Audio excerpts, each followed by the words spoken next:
Prabhupada ki, Kirtana-Bihari Srimad-Bhagavatam ki, Garbhodakaśāyī Prabhu. Om Namo Bhagavate Vasudevaya. Om Namo Bhagavate Vasudevaya. Om Namo Bhagavate Vasudevaya. Om Namo Bhagavate Vasudevaya. Om Namo Bhagavate Vasudevaya. Om Namo Bhagavate Vasudevaya. Studying from Canto 3, the status quo. Chapter 8, manifestation of Brahmā from Viṣṇu, from Garbhodakaśāyī Viṣṇu.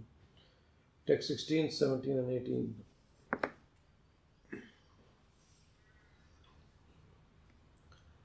Text 16. So 17 and 18 have got translation purpose also. So we'll just recite responsively verse 16 and then I'll continue with 17 and 18. Tasyam sachambho ruhakarnikayam. Tasyam chachambo ruhakarnikayam. Avastito lokamapashyamanaha. Avastito lokamapashyamanaha. Parikraman vyomni vivritta netras. Parikraman vyomni vivritta netras. Chatvari lebhe nudisham mukhani. Chatvari lebhe nudisham mukhani. Tasyam sachambho ruhakarnikayam. Tasyam sachambho ruhakarnikayam. avastito lokamapashyamanaha avastito lokamapashyamanaha parikraman vyomni vivratta netra parikrmyomni vivratta netras chatvari lebhenu disham mukhani chatvari devenu disham mukhani tasyam sachambhoruhakarnikayam tasyam sachamboruhakarnikayam avasthito lokamapashyamanaha avastito lokamapashyamanaha parikraman vyomni vivratta netra parikramyomni vivratta netras chatvari lebhenu disham mukhani chatvari devenu disham mukhani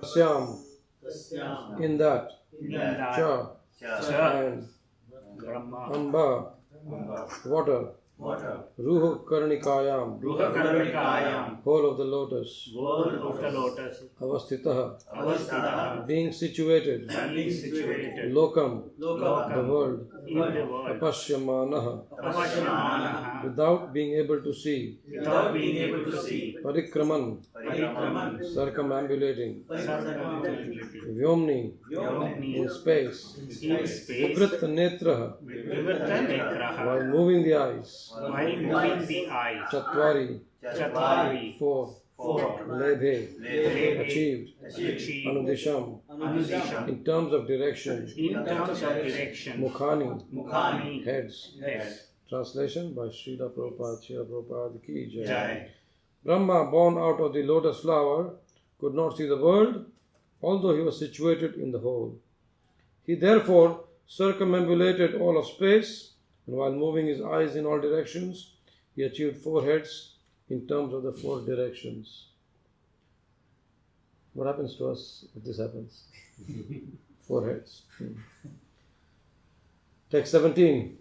Tasman yuganta swasana bhugargurna jalor michakrat sarilad virudam upashritah kanjamyu lokatattvam natmanam adha vidadadi devaha.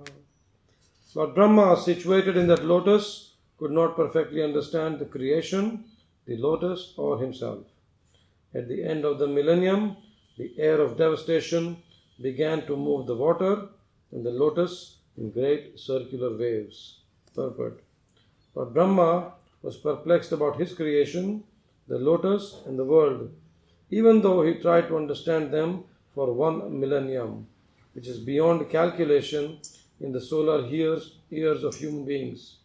No one, therefore, can know the mystery of the creation and cosmic manifestation simply by mental speculation. The human being is so limited in his capacity that without the help of the Supreme, he can hardly understand the mystery of the will of the Lord in terms of creation, continuance, and destruction.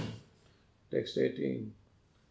Kayesha yosa vaham abja prishta etat kuto vabjam ananyadapsu asti yatastadya kinchanaitad adhishtitaham adhishti tam yatra satanubhavyam. Lord Brahma in his ignorance contemplated, who am I that I am situated on the top of this lotus? Wherefrom has it sprouted? There must be something downwards, and that from which this lotus is grown must be within the water. Purport. The subject matter of the speculations of Brahma in the beginning regarding the creation of the cosmic manifestation is still a subject matter for mental speculators. The most intelligent man is he who tries to find the cause of his personal existence and that of the whole cosmic creation, and thus tries to find the ultimate cause. If his attempt is properly executed with penances and perseverance, it is sure to be crowned with success. Om Jnana Timirandhasya Jnananjana Shalakaya चक्षुरुन्मिलितं येन तस्मै श्रीगुरवे नमः। श्रीचैतन्यमनोभीष्टं स्थापितं येन भूतले स्वयं रूपा कदा मह्यं ददाति स्वपदान्तिकं।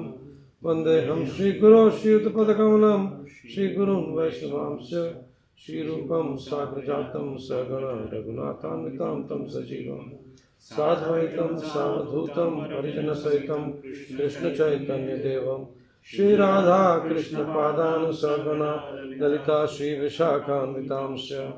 हे कृष्णा करुणा सिंधो दीनबंधो जगत्पते गोपेश गोपिकाकांत राधाकांत नमोस्तुते। तप्त कांचन गौरंगी राधे वृंदावनेश्वरी वृषभानुसुते देवी प्रणमामि हरिप्रिये। वाञ्छाकल्पतरुभ्यश्च कृपा सिन्धुभ्यैव च पतितानां पावनेभ्यो वैष्णवेभ्यो नमो नमः। जय श्री कृष्ण चैतन्य प्रभु नित्यानंद श्री अद्वैत गदाधर श्रीवासदि गौर भक्तवृंद। हरे Krishna Krishna Krishna Hare Hare Hare Ram Ram Ram Hare Hare. Status quo, this canto is referring to the universal structure of the Mahatattva. Because, whatever happens is just steady, whether it's in this form or in a solid form, it's just steady. So it's called status quo. Now in these verses we can see the 3 P's for us: our position, our purpose and our process. What process is to be followed. So Brahma here very interestingly, as we see here, says, who am I? And then Prabhupada says, the subject matter of the speculations of Brahma in the beginning regarding the creation of the cosmic manifestation is still a subject matter for mental speculators. But then we are not mental speculators, at least we are not supposed to be. So we need to understand that. Prabhupada says here, the most intelligent man is he who tries to find the cause of his personal existence and that of the whole cosmic manifest creation, and thus tries to find the ultimate cause. Very important. And then he says, if this attempt is properly executed with penances and perseverance, it is sure to be crowned with success. Now, this theme comes time and time again in Srimad-Bhagavatam, that the devotees, the associates of the Lord are placed in such a situation, in such a perplexity, that they have got no other choice. Of course, in our case, we have 2 choices. Either we become a mental speculator and prove to others that no, Prabhu, I'm a devotee still, right? Or we actually become a devotee and follow in the footsteps of our acharyas, of our Guru, of Prabhupada, and of Krishna. So many points in these verses, just very few short verses, but Prabhupada is genius. As he always says, eloquence is truth spoken concisely. And many times we speak to devotees, and then when you actually hang up the phone, then you see how many minutes the phone call lasted, how many minutes the other person spoke, and how many minutes you spoke. I actually do that exercise sometimes, and then find out that it's interesting. So Prabhupada very succinctly, very briefly, he says, what the points he says? He says we cannot understand who we are, we cannot understand the creation, we cannot understand our surroundings, we cannot understand the purpose. When he talks about surroundings, it means everything. Our existence, our family, our work life, whatever life, we cannot understand it. And then Brahmaji first tries on his own, and then as Srila Prabhupada says, then he meditates and starts meditating for a long time, and then he says, okay, takes the shelter of penance and perseverance. In the beginning of Bhagavad Gita introduction, it is a very powerful, very solid introduction Prabhupada is given. Prabhupada says, the purpose of Bhagavad Gita is to deliver the mankind from nescience of material existence. And then he continues that yes, we are all put into difficulties, the way Arjuna was put in difficulty. We are all into difficulty, perplexity all the time, into illusion all the time. And Prabhupada uses a very wonderful sentence. He says, our whole existence is in the middle of non-existence. Now, if you contemplate on that, our existence means we as soul our existence, we are eternal, but we are in the middle of complete non-existence. Everything else, including the body, is non-existent, right? And then Prabhupada says, actually we are not meant to be threatened by non-existence. Our existence is eternal, but somehow or other we are put into asat, that which does not exist. So then he says, what are we supposed to do? Now, if you go through Srimad-Bhagavatam, of course the highest rasa is there, but then Bhagavatam very, very cleverly brings us back to the basics. And I love this concept of back to basics. Because, when we are practicing devotional service, when especially we are in the movement for a long, long time, we know a lot of challenges which we face. And then, especially when we are doing a lot of service, yes, there are a lot of challenges. But then we know what is to be done. Back to basics. Chant your rounds nicely. But there will be disturbance in the mind because there are impediments there. But chant your rounds nicely. Read something relating to chanting. Associate with devotees who are enthusiastic in service.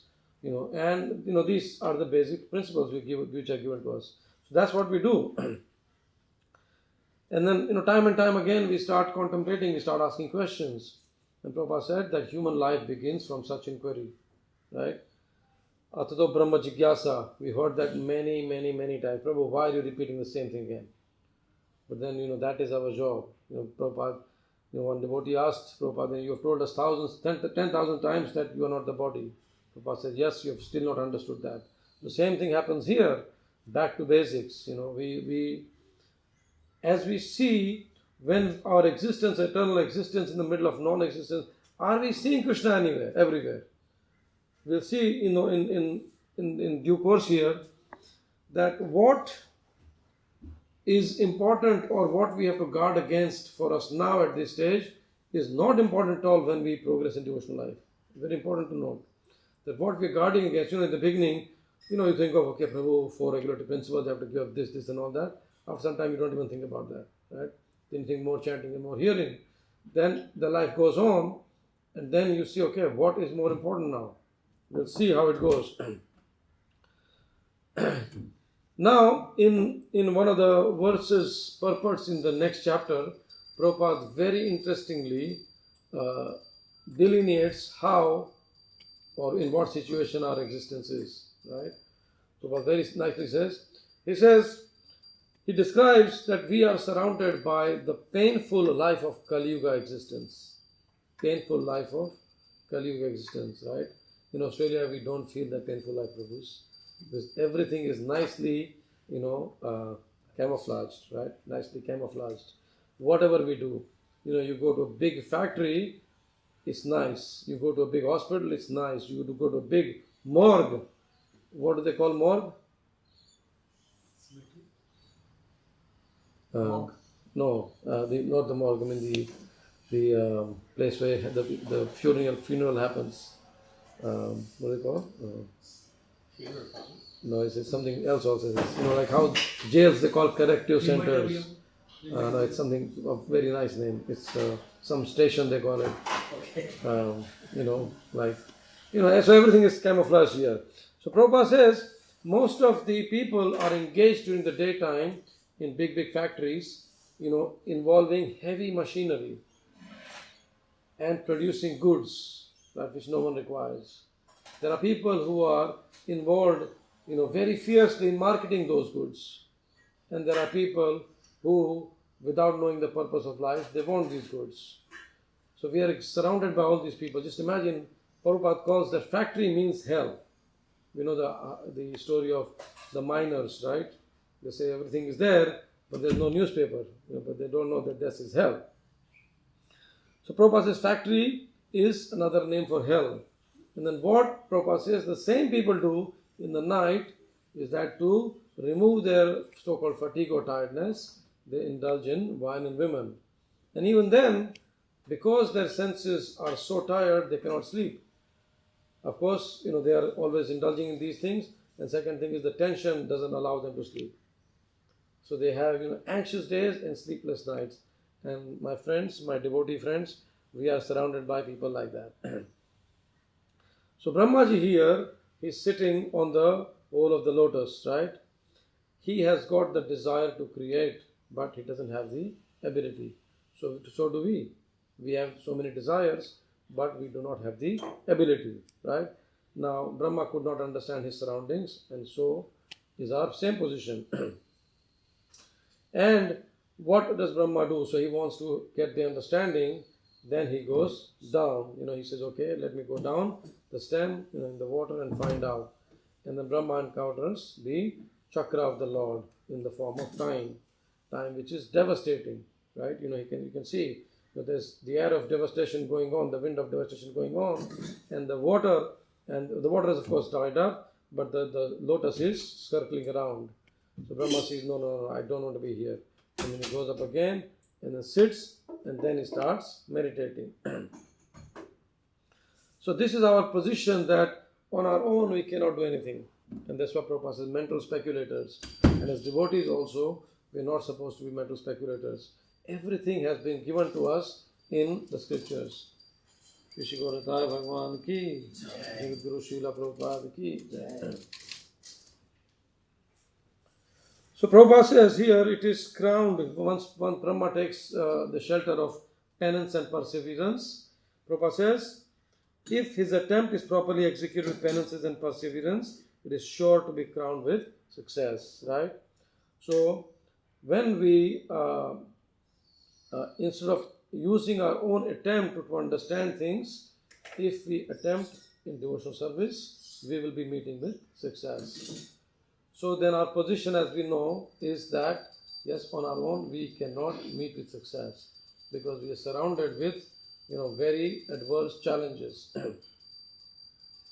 In the next verse, in verse 19, please forgive me for someone who's going to speak tomorrow. I'm going to speak a little bit on that. Actually, only on the purport. So, Prabhupada says, by dint of one's personal endeavor, one may go nearer to the Lord, but without the Lord's mercy, one cannot reach the ultimate point. So, yes, we are near to the Lord here, little bit on our own endeavor. But without the Lord's mercy, without the devotee's mercy, without the Vaishnava's mercy, we will not be able to reach the ultimate point. Very important point. This is a very important point. We can try on our own, but as we've heard time and time again, the devotional service is what? 99%? No, 1% our own perspiration, and 99% is inspiration from the devotees, right? So our effort just counts, even though we put a lot of effort, it just counts 1%. And the 99% comes from the inspiration of the Vaishnavas, of the devotees. And Prabhupada says here, such understanding of the Lord is only possible by devotional service. Only by devotional service. Bhaktya mam abhijanati yavahyas chasmi tatataha tatomam tatodgatya visate tad anantaram. This visate means one who enters the kingdom of God. How? Only by bhakti. Right? So we have to accept our position. Prabhupada in 1959-60, if we just read in Lila Amrita, we really understand his position. He was instructed by a spiritual master to print books, and then he knew that yes, Srimad-Bhagavatam is the one which is going to bring a change in the misdirected lives of people's misdirected revolution in the misdirected lives of the people in the Kali Yuga, right? So Prabhupada is in Vrindavan, then he goes to Delhi. He stays in Chipawala temple, and then one of the persons, who is a secretary to one of the very rich guys, a guy called Dalmia, and he says that yes, you've got a very nice purpose of printing and distributing Srimad-Bhagavatam, and if you go to Hanuman Prasad Prodar, that of Gorakhpur Publications, Gorakhpur Press, you will get some benefit.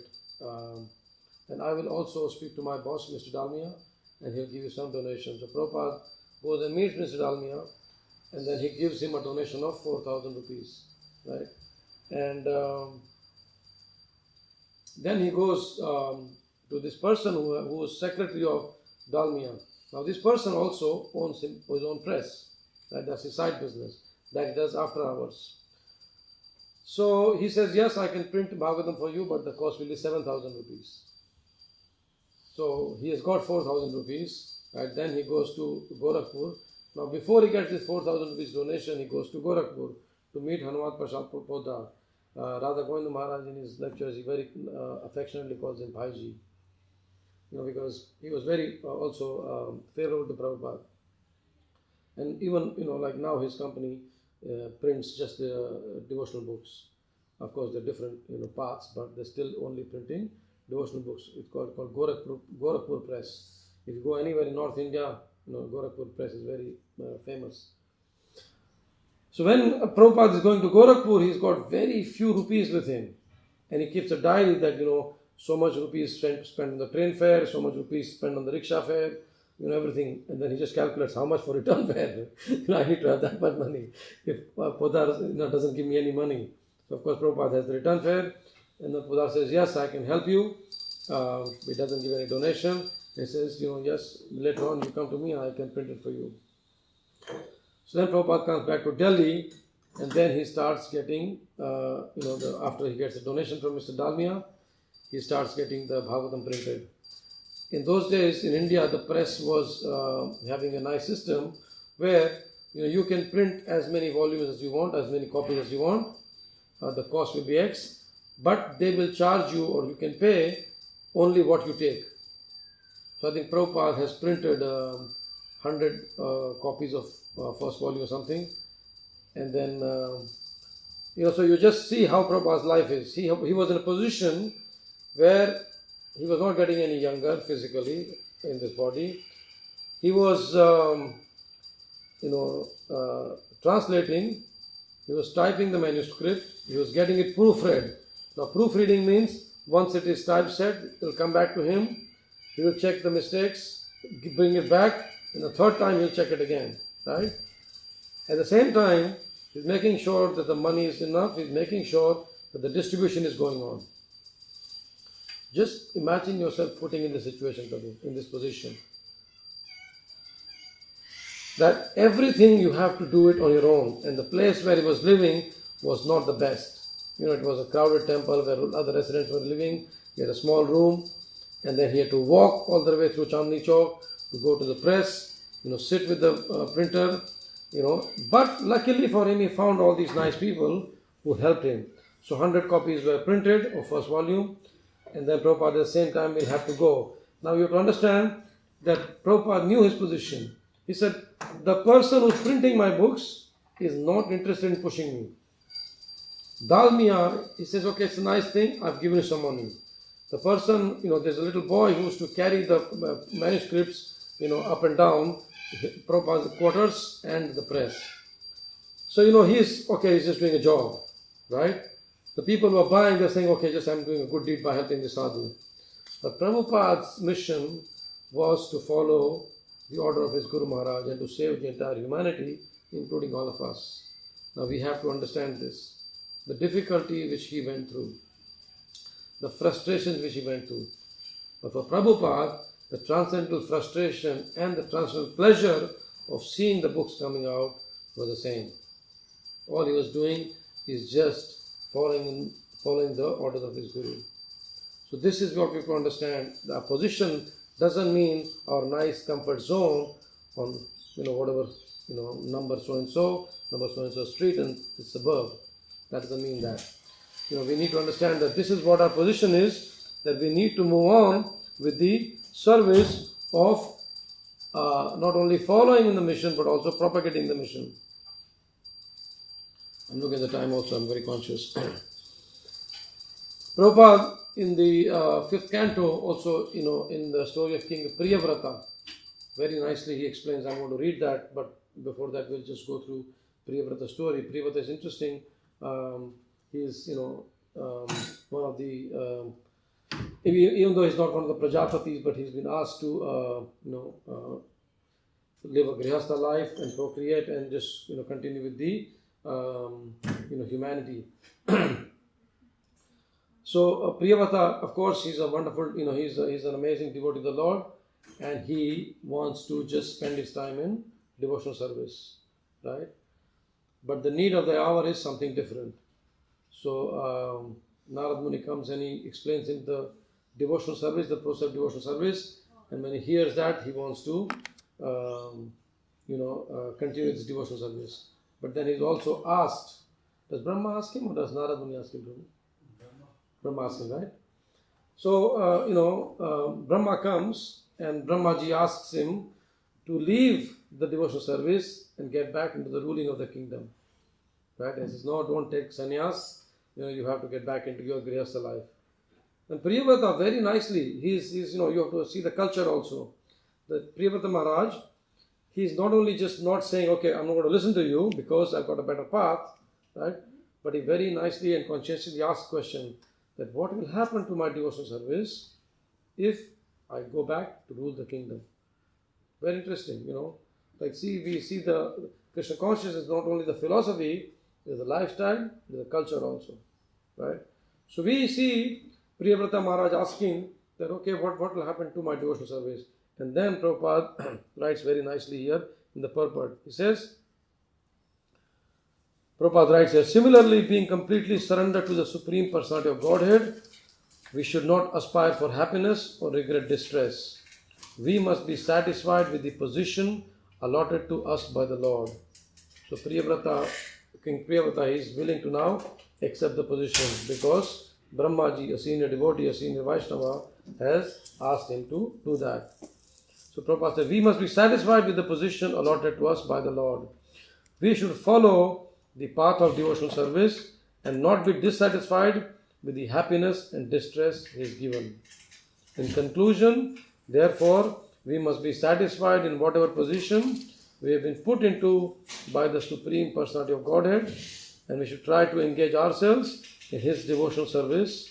Prabhupada says, then our lives will be successful. So whatever position we are in, we have to just understand this, that our job is devotional service. No matter happiness, no matter distress. We see life of Prabhupada, we see life of Priyavrata Maharaj. So as we progress in bhakti, we have to be more and more contemplative. We see, carefully observe the bhakti lata beach growing. At the same time, we have to more carefully observe if there are any weeds growing around. Because as we grow in bhakti, the weeds become more and more subtle, and because they've been there for quite some time, they become stronger also. So as we mentioned in the beginning, that what is important for us now might not be important for us later on, but something else will come up. Some other obstacles, some other impediments will come up.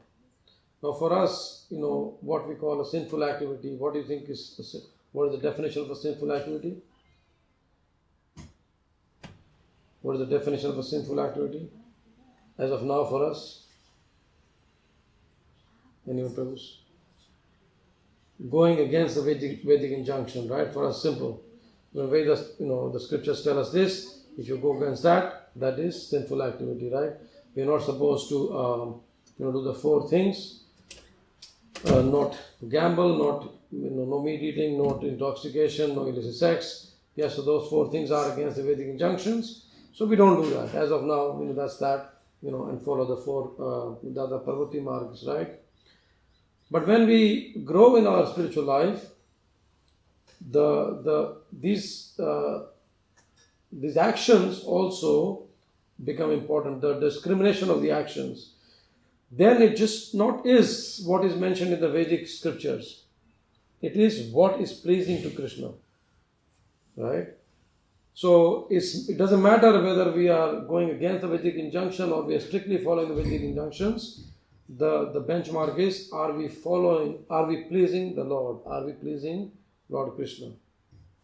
That is the only objective which we'll have later on. Now, we see when the devotees, when we see the lives of senior devotees, of the senior Vaishnavas, of exalted devotees, of the associates of the Lord, we see one aspect common, that no matter what the position is, all they want is to please the Lord. So the cowherd boys, when the Gopas of Vrindavan, the cowherd associates of Krishna. In the 10th canto is described the chapter of killing of Dhenukasura. When the cowherd boys are going with Krishna and Balaram, there are two beautiful verses.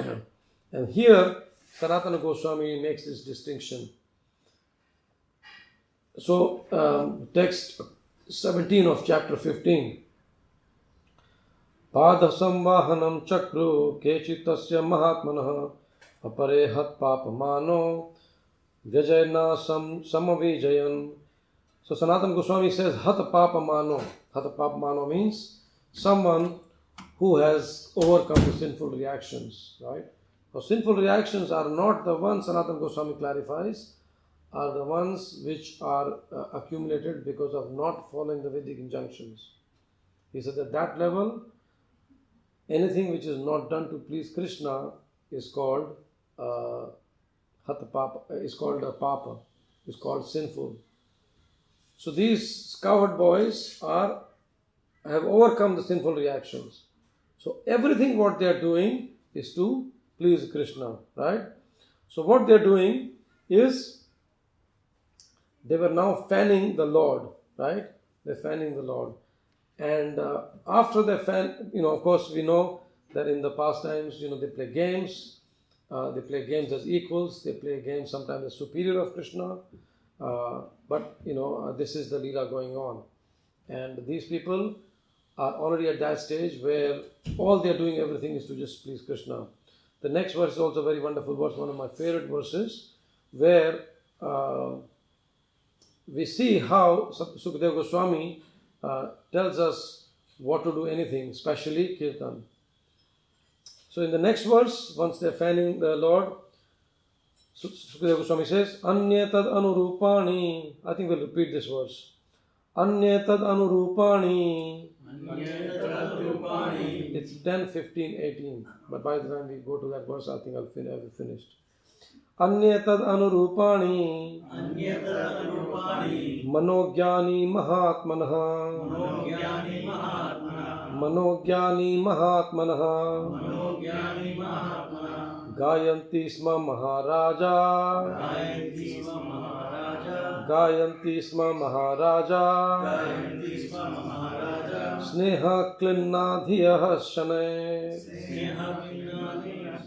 Sneha klinnadhiyah shane. My dear king, other boys would sing enchanting songs appropriate to the occasion, and their hearts would melt out of love for the Lord. Beautiful. The boys will sing enchanting songs. So what is the requirement here? Hearts melted from love. Then Manogyani Mahatmanaha. He says attractive to the minds. Manahagyani. He says very pleasing to the mind. Then he says Tad Anurupani. Appropriate for the occasion. This appropriate for the occasion is very important, because sometimes we quote Prabhupada said in a different context, and we mean completely different things to suit our convenience, right? But if you see the context which Prabhupada has spoken, then we'll understand what is the meaning of what Prabhupada spoke. So it has to be according to the occasion. Tad anurupani, right? And then last one is specifically referring to Kirtan is shane. So slowly, gradually building up. So the cowherd boys were singing the Kirtan, nicely, gradually building it up for the occasion, because they're fanning Krishna. Krishna wants to rest. They're starting with mellow melodies and then going a bit faster, and then which is pleasing to Krishna's mind. So everything what they're doing is for Krishna's mind. Now in our case, we have to also do the same thing, progress in bhakti. And as we know, progress in bhakti means more devotional service, more awareness of our chanting. For me, and we know the most important instructions given to us are the 16 quality rounds of Hare Krishna Maha Mantra, right? And as we are, in different levels of awareness in this world, right? Sometimes, we are completely aware of our surroundings. right? When we are awake, or when we are working, or when we're driving, we're completely aware of our surroundings, right? Sometimes we are half aware of our surroundings, right? In Grihastha life, sometimes when the wife is talking, probably we are conveniently unaware of what is being said, right? That is half aware of the surroundings, and or the husband also, whatever. Please forgive me. When we are in deep sleep, we are completely unaware, right? It's completely unaware of the surroundings. So we are fully aware, we are half aware, we are completely unaware. Similarly, in chanting, when we are fully aware of the world of our minds, of what thoughts are going on, then we are not so absorbed in our chanting. When we are half aware, that means we are half aware of what we are chanting and half aware of the surrounding us, our planning process going on in our minds, and what issues we have in our lives. So we are half aware of that. But when we are completely absorbed, in our chanting, then we are not aware at all of the surroundings, of our issues, of our life at all. So this is how we have to progress. We have to see, we have to contemplate our chanting also. And how can we go deeper into our absorption? Very nicely, Dharmadhara Swami says that only when we are frustrated with our current level of chanting will we go deeper into our absorption of the holy name. Because as long as we are happy in our current level of chanting and our current level of absorption, we will not be able to go deeper. Very important. We have to understand that. Same thing happens with devotional service. Same thing happens with anything. Whether we are dressing Prabhupada, we are making garlands, we are cooking, same thing happens, same level of absorption. Because when you absorb, you want to do better and better and better and better, for anything.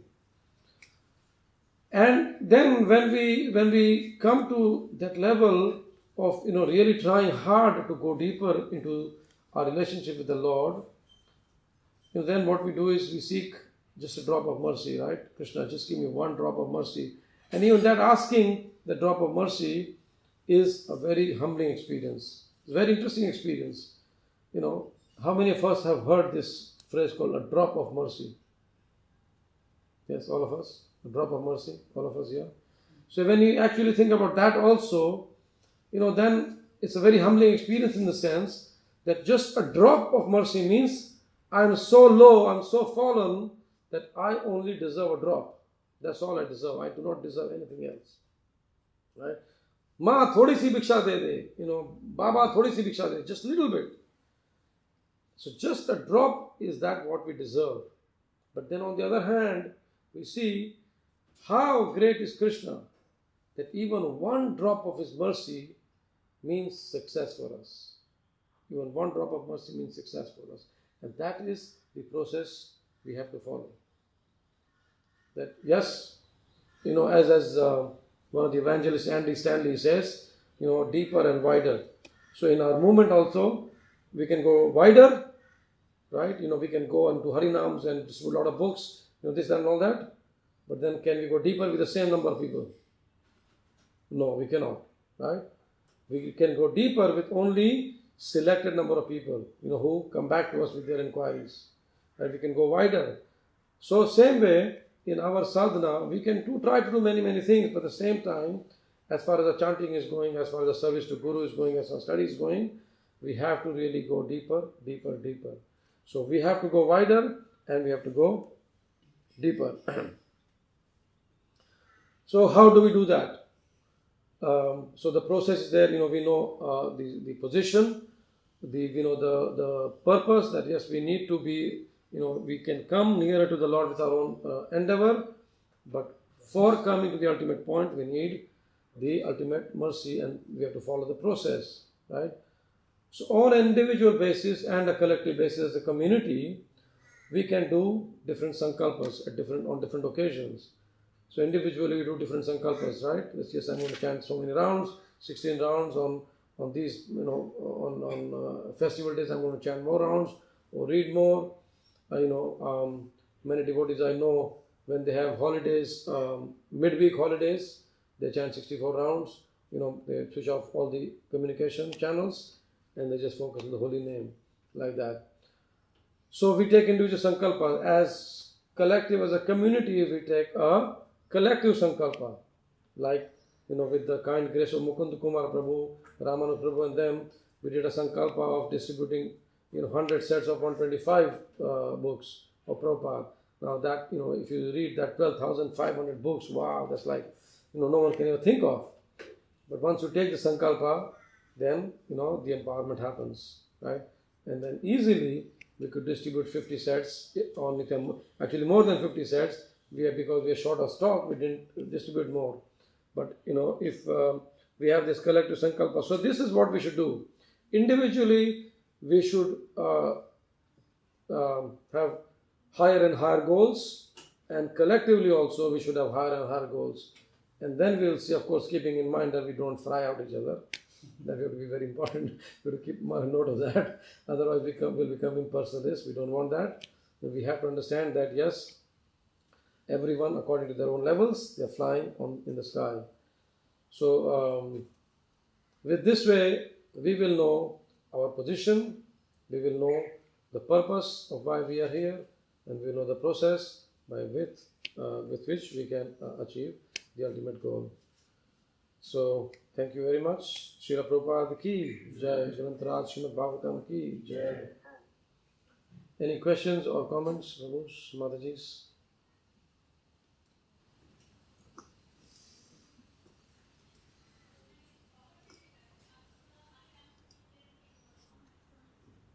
Any reflections, realizations?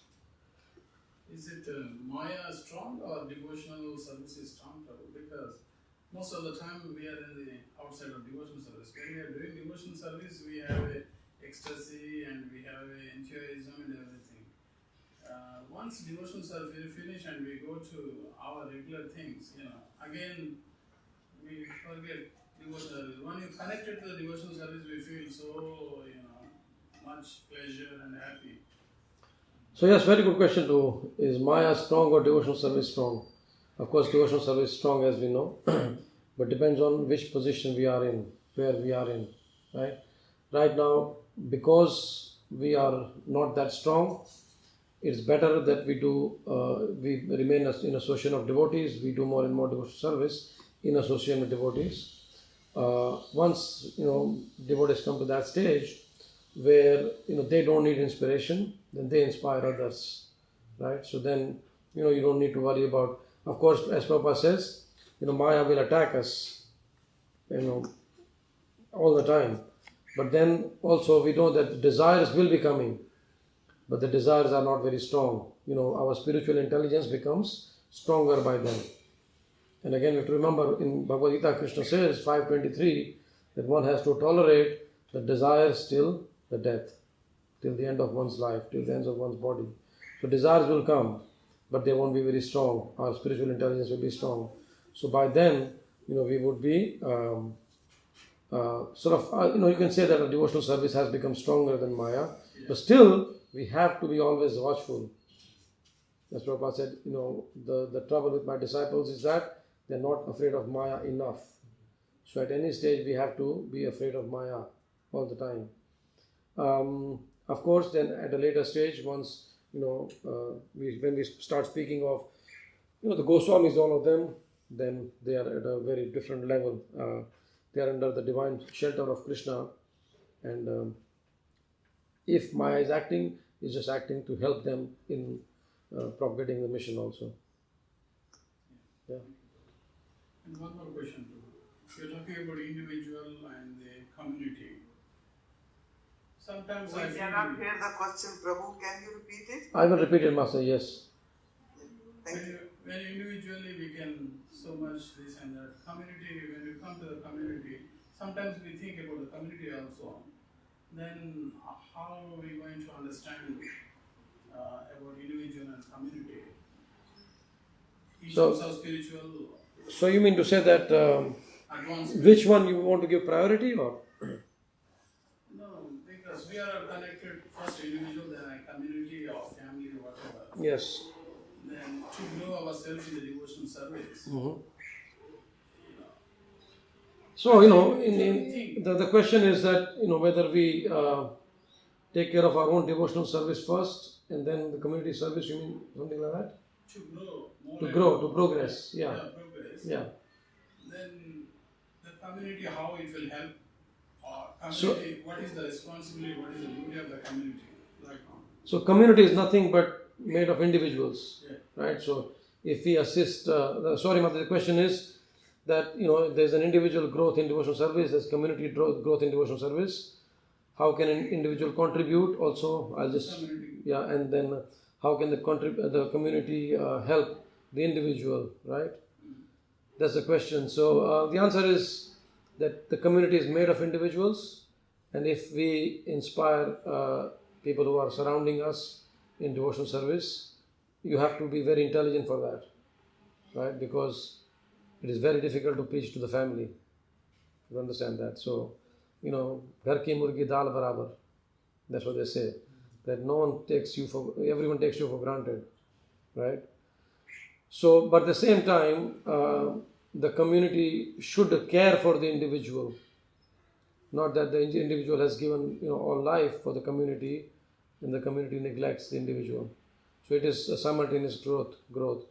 When the birds fly together, there's a nice, I'm referring to a mundane book. There's a nice book called Jonathan Livingston Seagull by a writer called Richard Bach. He talks about seagulls, seagulls, how the seagulls fly. The seagulls fly, when they fly, they flap their wings in such a way that others surrounding them also they get the push to go forward. They're all staying together, right? And if one or two or three of them are left behind, everyone becomes slow and they'll catch up so that everyone is together. So seagulls fly always in a flock like that. So yes, the individual has to contribute to the community, and the community also has to care for the individual. Does it make sense? Yeah. Okay, it's a very you can say a dynamic progress also. You can't just say at one place, yes, we are progressing. It is constantly evolving. Like the same thing, when you're working for the company should also care for the employees, and employees should work for the company. Yes. As you know now, in the company's emotional quotient is one of the very important items they consider. Yeah. Okay. Any other questions? Okay. Thank you. Hare Krishna, Prabhu. Yes. Prabhu, I have a question. Yes, Prabhu. Currently, I'm actually fighting with Maya, and it's been very difficult. You are not alone, Prabhu. to tackle the Maya. Thanks, Prabhu. Now, so if I wish the Supreme Lord, like a desire, basically to help me to come out of this Maya, is that going to be a materialistic desire? No. In fact, Prabhupada did that in Los Angeles. One time I'll tell you a story. Most of the devotees would have heard this story, so please forgive me for that, repeating, but it's a wonderful Leela. One devotee asked Prabhupada that, Prabhupada, are you afraid of Maya? Prabhupada said, no, I'm not afraid of Maya. And then next day, the same devotee, he saw Prabhupada praying in front of Rukmini Dwarkadish, and then afterwards, devotee asked Prabhupada, so what were you praying? So Prabhupada said that I'm praying to Rukmini Dwarkadish that please save me from Maya.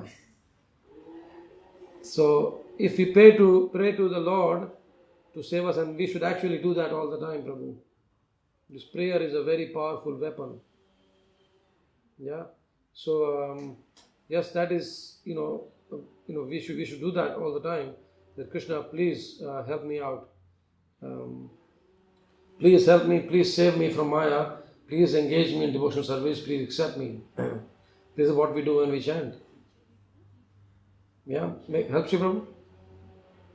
Yes, Prabhu. Does it answer your question? Yes, Prabhu. Okay, thank you. Anyone else? Hare Krishna, Prabhuji. Yes, Prabhuji. Thank you very much, Prabhuji, for such a wonderful class you have given. And on that point of Maya, if I am correct, I remember one time the devotee was saying, sometimes we are in Maya to Prabhupada. And Prabhupada said, we are always in Maya. Yes. So that's what every day from morning to evening, there is always something. If we look into that, Yes. we are always in Maya. Yes. And how we can get out of this Maya thing is to engage ourselves into our sadhana. Yes. And that is the one thing which can actually take us from this Maya. Yes, Mataji. Thank you. Very much, Prabhuji. Hare Krishna. Thank you. Hare Krishna. Anyone else? Okay. Grantaraj Srimad-Bhagavatam ki Jai. Srila Prabhupada ki Jai. Jai. Sakhi Prabhu ki Gaura Bhakta Vrinda ki Jai.